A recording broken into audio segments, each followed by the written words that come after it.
네, 안녕하세요. 큰바이근입니다. 3월 6일 주요 테마 한번 같이 살펴보도록 하겠습니다. 예.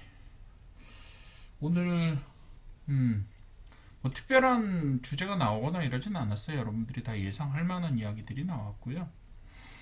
알고 계신 만큼 뉴스가 뭐 그냥 되게 평범한 뉴스들이 발생했어요. 알고 계신 얘기들입니다. 자, 맨 첫 번째로 신재생 에너지 쪽 태양광 풍력. 예, 제가 분명 말씀드렸던 것처럼 태양광 풍력이 다시 주목을 받을 거다. 이렇게 어제도 말씀을 드렸고 며칠 동안 계속 말씀을 드리고 있는데 전체적인 기조가 그렇게 돼갈 것 같아요. 아무래도 이번에 또 그 원유량이 20%가 지나가는 이 호르무즈 해협이 위협을 받으면서 원유 관련해서 계속해서 위기 의식이 나타나면서 그죠? 우리나라만 해도 뭐 갑자기 그 휘발유 가격을 2,000원을 넘게 받고 이런 양아치 짓들을 좀 하잖아요, 정유사들이. 그러면 사람들이 전부 다 이제 뭐 좀 불안해도 전기차 뭐 이런 생각하지 않겠어요? 중국은 뭐 말할 것도 없고요. 중국은 이미 전기 경제로 돌아섰다라고 말씀을 드렸죠. 그렇게 말씀드리면서 중국의 지금 전기 생산량이 미국의 2.5배다라고 말씀을 드렸고, 그래서 중국이 이번 이란 전쟁으로 인해서 크게 타격을 받을 일이 별로 없을 거다라고 말씀을 다시 드렸어요. 사실은 굉장히 지난번에 베네수엘라도 마찬가지고 이번에 그 이란도 중국을 겨냥한 게 아니냐라는 시각들이 좀 있었어요. 몇몇 시각들이 있었는데 실제로 뭐 그전에도 그런 부분들에 대해서 그거는 중국을 잘 몰라서 하는 소리다라고 하는 이야기를 하는 분들도 있었고, 또 실제로 또 이 전쟁이 벌어지고 나니까 실제로 중국이 뭐 그렇게 크게 영향이 있느냐라고 하면 이미 중국은 상당 부분 전환을 끝내놓은 상태고 뭐 그런 상태가 되어버렸습니다. 뭐 물론 중국이 이란으로부터 굉장히 저렴한 가격에 원유를 계속 공급받고 있었고 마찬가지로 베네수엘라로부터도 그렇게 공급을 받고 있었던 사실이 변하는 건 아닙니다. 뭐 그 덕분에 러시아와 또 중국과 이란과 베네수엘라 세 나라에서 원유를 싸게 공급받는데 이 세 나라가 다 뭐예요? 반미잖아요. 그죠? 그렇기 때문에 중국의 뭐 당분간의 석유화학이라든가 이런 부분들이 이 저가의 원유 공급으로부터 경쟁력을 얻어서 팽창을 했었던 것이 뭐 그 사실이 없어지는 건 아니에요. 그렇긴 하지만 중국은 별도로 그런 석유화학과 별도로 에너지 신재생 에너지 기반의 어떤 에너지 정책을 구축을 하고 있었고 그 부분들에 있어서 상당 부분 또 성공을 했습니다. 네, 그렇게 되는 거고. 그래서 어쨌든 간에 중동의 유조선 피격으로 국제유가가 급등하고 그리고 에너지 안보 이슈가 나타나면서 야 그러면 중동의 석유에 의존할 게 아니라 우리나라에서 혹은 내부적으로 날 수 있는 어떤 에너지를 기반으로 하는 에너지 경제로 전환해야 되겠다라는 생각들을 하게 되면서 또 이제 신재생 에너지가 다시 주목을 받게 되는 거죠. 그 유가라는 게 계속해서 변동을 하기 때문에 그 석유 기반의 전기 가격, 에너지 가격이라는 게 뭐 불안해요.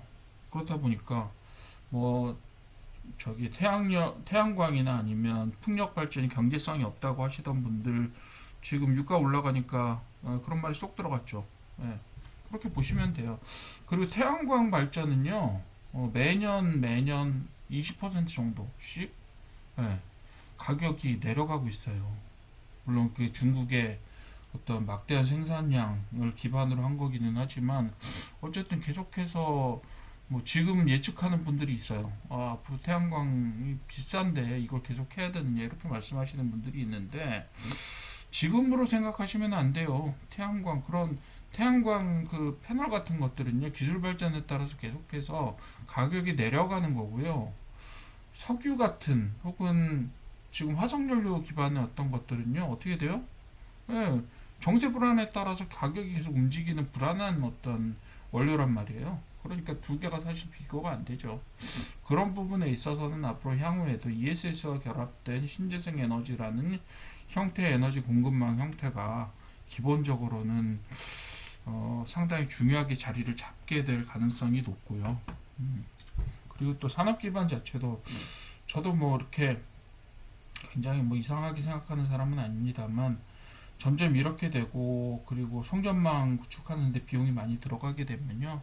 산업 기반 자체를 에너지 소스가 있는 곳으로 이동시키는 게 어떻게 보면 맞을 수도 있겠다라는 생각을 점점 할 수밖에 없게 됩니다. 네, 그래서 지금 SK 쪽에서도 지금 얘기를 하고 있죠. 데이터 센터를 신재생 에너지가 있는 곳으로 좀 건설을 하겠다라고 이야기를 하고 있는데 데이터 센터뿐만 아니라 웹도전은 어느 정도는 그 정도 분산을 해야 된다라고 어느 정도 생각을 하고 있습니다. 예, 그런 부분들이에요. 그냥 제 생각 말씀드린 거고 신재생 에너지 계속해서 앞으로도 주목을 받게 될 겁니다. 여기에 더하기 원자력이 될 거예요. 자, 그다음 방위산업은 뭐 계속해서 탄력을 받고 있죠. LIG 넥슨, 하나로 에어로스페이스 두 회사가 뭐 그냥 날아가고 있습니다. 그리고 그 외 다른 회사들도 예, 한일단조 같은 회사들 오늘 RF 시스템즈는 조금 올랐고 제법 많이 올랐죠 사실. 그리고 한일단조 같은 회사는 간만에 또 상한가를 가면서 가격이 많이 튀어 올랐습니다. 지금 오늘자 어제 오늘자로 그 아랍에미리트에서 천궁2가 96% 이상의 요금률을 보였다. 그래서 앞으로 LIG 넥슨 되게 잘 될 것 같아요. 이럴 줄 알았으면 제가 몇 년 전 들어왔던 LIG 넥슨 교육 좀 갈 걸 그랬어요. 예, 저기 인공지능 교육하러 오라고 했는데 안 갔는데 아쉽습니다. 어쨌든 간에 LIG 넥슨하고 한화 에어로스페이스는 당분간 계속해서 탄력을 받을 거고 지금까지 저평가되어 있었던 방위산업 관련 주식들도 계속해서 좀 주목을 해주셨으면 좋겠고 한일단조 같은 경우도 최근에 올라가기 전에는 계속해서 좀 주가가 떨어지고 있었어요.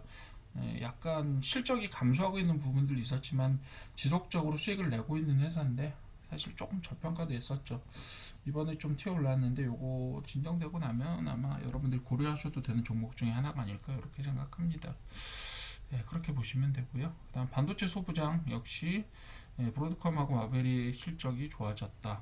근데 AI는 그냥 가는 거예요. 제가 볼 때는 저 투자가 많으니 적으니 이런 소리를 해도 어쨌든 주목을 받고 계속 갈 수밖에 없고 이미 호랑이 등에 올라탔다고 저는 봅니다. AI화가 진행되는 거는 어쩔 수 없는 거고 그런 부분들에 있어서 이게 투자가 좀 많은 거 아니야? 이렇게 생각할 때 그때가 시작일 수도 있습니다. 자, 어쨌든 간에 그 덕분에 우리나라는 메모리 반도체를 잘 팔아먹으면서 계속해서 잘 가고 있고요.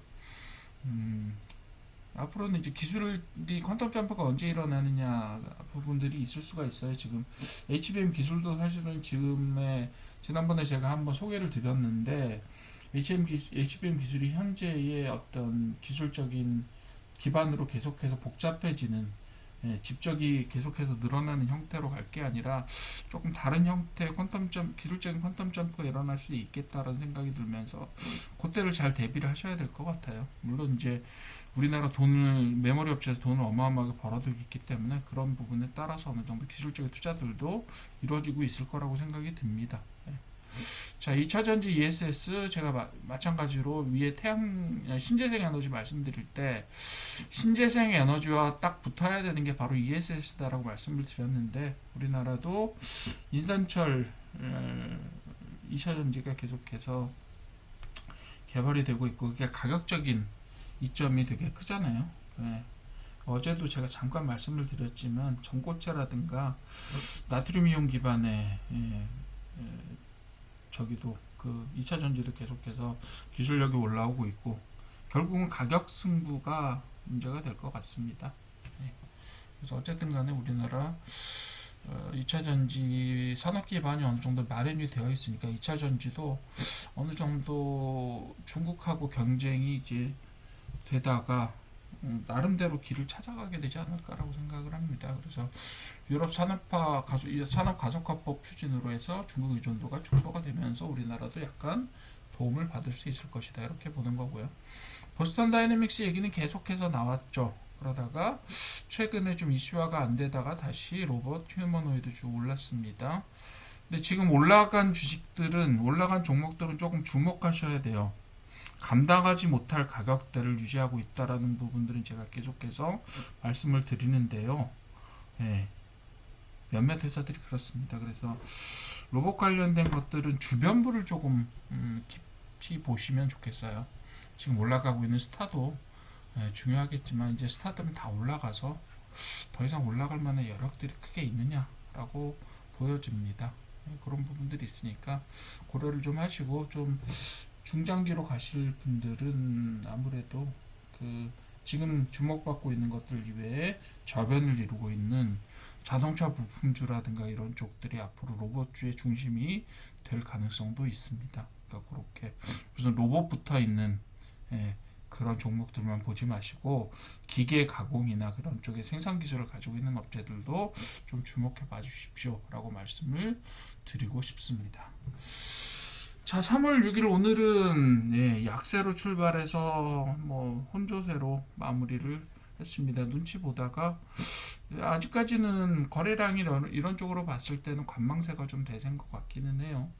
그렇긴 하니까 여러분들도 조금 신중하게 보시면서 주말에 무슨 일이 일어나는지를 쭉 관찰을 좀 하시고 월요일 날을 좀 같이 보도록 합시다. 계속해서 어느 정도 혼조세가 계속 가지 않겠느냐 라고 보여지는 거고, 한번 시장에 엄청 큰 충격이 있었기 때문에 쉽사리 예전처럼, 뭐 어제 같은 경우에는 엄청난 반등이 있었지만 엄청난 반등 이후에도 사실 장 후반으로 가면서 약세로 사실 돌아섰거든요. 약간은 그런 부분들이 있었기 때문에 당분간은 혼조세가 이어지지 않겠느냐라고 조심스럽게 전망을 한번 해보도록 하겠습니다. 자, 오늘도 들어주셔서 감사드리고, 조금이라도 도움이 되셨으면 구독하고 좋아요 부탁드리겠습니다. 감사합니다.